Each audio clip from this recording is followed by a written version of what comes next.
سوال: کیا قادیانی محمد رسول صلی اللہ علیہ وسلم کی دوبارہ بعثت یعنی تشریف آوری کا عقیدہ رکھتے ہیں؟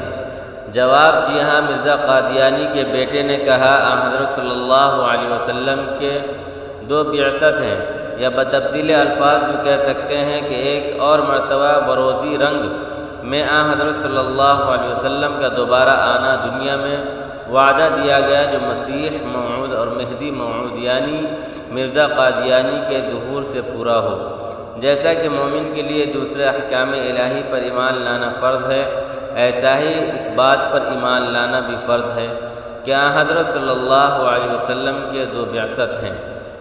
سوال: کیا قرآن و حدیث میں رسول اللہ صلی اللہ علیہ وسلم کی بعثت ثانیہ کا کہیں تذکرہ ہے؟ جواب: جی نہیں، بلکہ بعثت ثانیہ کا عقیدہ رکھنے والا دائرہ اسلام سے خارج ہے۔ سوال: مرزا غلام احمد قادیانی کے وہ الفاظ کیا ہیں جس میں اس نے اپنے آپ کو محمد صلی اللہ علیہ وسلم کہا ہے؟ جواب: میں محمد، احمد اور مصطفیٰ ہوں۔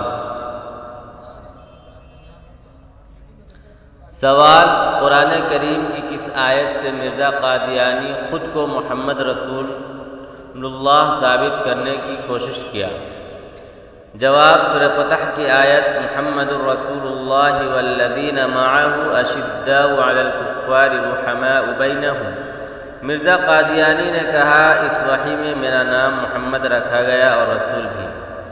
سوال: مرزا بشیر الدین محمود نے کن الفاظ میں رسول اللہ صلی اللہ علیہ وسلم کی توہین کی ہے؟ جواب: اس شخص نے کہا ہر شخص ترقی کر سکتا ہے اور بڑے سے بڑا درجہ پا سکتا ہے، حتیٰ کہ محمد رسول صلی اللہ علیہ وسلم سے بھی بڑھ سکتا ہے۔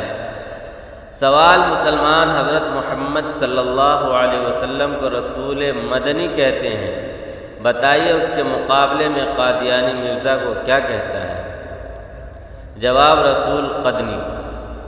سوال: مرزا قادیانی نے رسول اللہ صلی اللہ علیہ وسلم پر کس بات کا الزام لگایا؟ جواب: اس نے کہا حضرت صلی اللہ علیہ وسلم اور آپ کے اصحاب عیسائیوں کے ہاتھ کا پنیر کھا لیتے تھے، حالانکہ مشہور تھا کہ خنزیر کی چربی اس پڑتی ہے۔ سوال: مرزا قادیانی نے رسول اللہ صلی اللہ علیہ وسلم پر کس چیز کے مکمل نہ کرنے کا الزام لگایا؟ جواب: نبی کریم صلی اللہ علیہ وسلم سے دین کی اشاعت مکمل نہ ہو سکی، میں نے پوری کی۔